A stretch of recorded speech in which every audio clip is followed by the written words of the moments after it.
to the Philippines. Okay. Which brings me to another quickly humorous story. There's a place called Olongapo. Well, when you go to the Philippines, we went to Manila first. And we were supposed to stay there and do our 3 days in Manila. So consequently, we didn't do that. Another Marine and myself went to a place called Olongapo, which is off limits. So we went there, and naturally we got into the fights and things. And this big sailor came to the door. It was MP or SP, and he blocked out the sun. He was that big, and he said that we had to get out of there. So I thought not. So I jumped up. He looked like he was about 9 feet tall. So I jumped up and hit him, and he kind of looked at me like, what was that supposed to be? And threw me out, and that kind of thing. So I'm thinking, I don't want to die in a longer pole, a place I'm not supposed to be in the first place. So we got out of there. But that was one of the humors. Again, it was almost like a play. It was almost like a fairy tale. It was almost like something that wasn't happening. Not just the Vietnam experience, but even even being away from home that long. It was almost as if it was surreal. And we couldn't wait to get back to, for us, the world, because the world was what was really going on. This was not the world. So once you got back from R&R, did you regret coming back, or did you just fall back right into your job? Just fall back. Yeah, you were happy to do that, but that wasn't home. That was 3 days. So all this period of time, how did you stay in touch with your? I know you indicated mail once in a while, but how did that was it? Just naturally, no internet, no telephone, none of that. Okay. Getting close to your end of tour in Vietnam, tell us a little bit about that.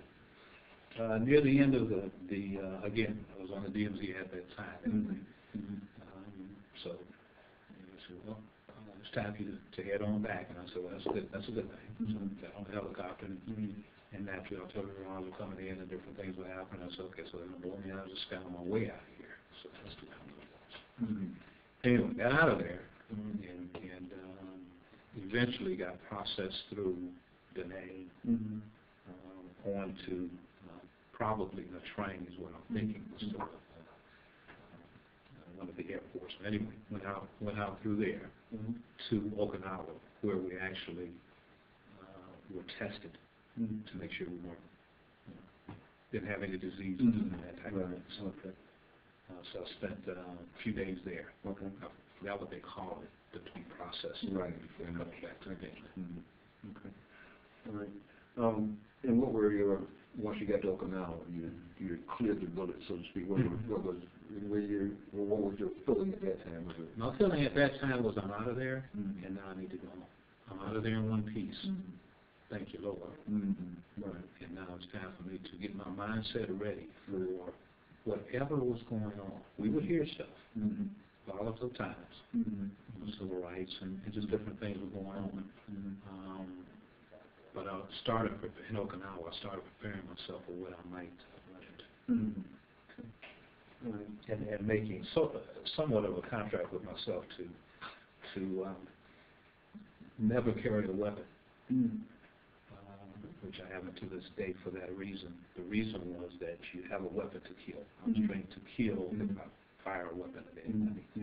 So coming back, I said that would never happen. So I started making those types of commitments.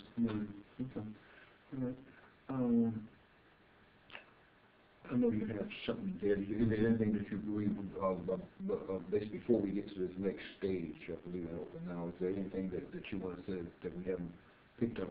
No, the only thing that I thought about is because I talked to a couple of guys, it said something about awards and medals and all that, citations and all of that, and naturally that was obvious there. So there were 9 of those. So once you would go, I could probably pick it up later. If you want to talk about your awards now before, let's say you were in essence close to being discharged once you were to Okinawa, right? That's right. Okay. So tell us about the awards and that was where, again, that would segue right in. Leaving from knowledge, you don't get those until you leave. So those were the awards, medals, ribbons for Vietnam, 3 of those.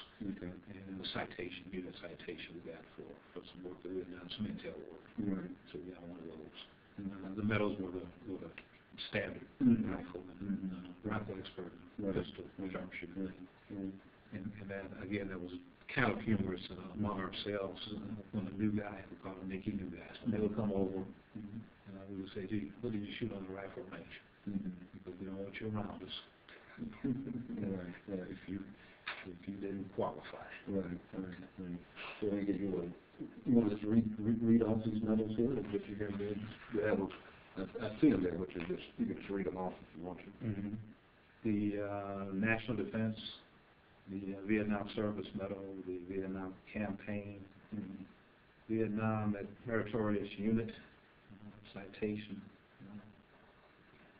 2 of those, and rifle expert and pistol sharpshooter.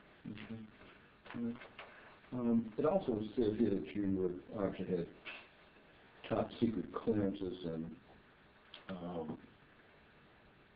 special intelligence school and those kind of things. Not necessarily giving away any state secrets, so to speak. Did that clearance assist you when you were in country, so to speak, as far as conducting your job or your unit conducting their job? Assistance, no. Okay. For the people that knew what we were doing, which was usually the officers in charge of that particular unit or that area. One of the tales, so to speak, not necessarily the truth, but the tale that went around was that there was a ransom, so to speak, on us. That if we were caught, that people would get X amount of money for the information they would get from us. We were given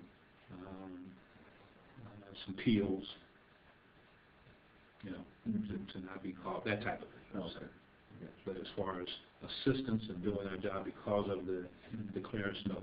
But because of having that level of clearance, it was not a good idea to get yourself caught doing it. Okay.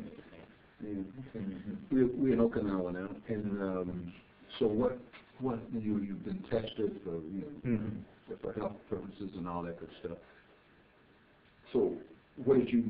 I assume you boarded a plane. Just let's take it from there. Yeah, got to California. Okay. Where in California? Was it near Fairfield? It seems to me, if not Fairfield itself. Okay. But somewhere near there. Landed there. Nothing occurred that I can remember as far as people spitting and calling me baby. That didn't occur. Got on a plane from there, and I don't know how long I was there, but went to Detroit from California. Okay. What type of reception did you have at home with the family? No, they didn't know stuff. Oh. Yeah, it's one of those things. Again, it was part of that commitment that I made. I could either get home safely, in my house, or no. So I didn't consider myself actually home until I got home. So I didn't tell anybody else. So once I got to the door, I was happy. I was a happy guy. Don't remember crying, but I do remember thanking the Lord again. And then I knocked on the door. Okay. And one of my aunts and uncles had a heart attack. Yeah. So, and this was August of '68. Yes. Okay. As for readjusting to civilian life, did you have any unusual?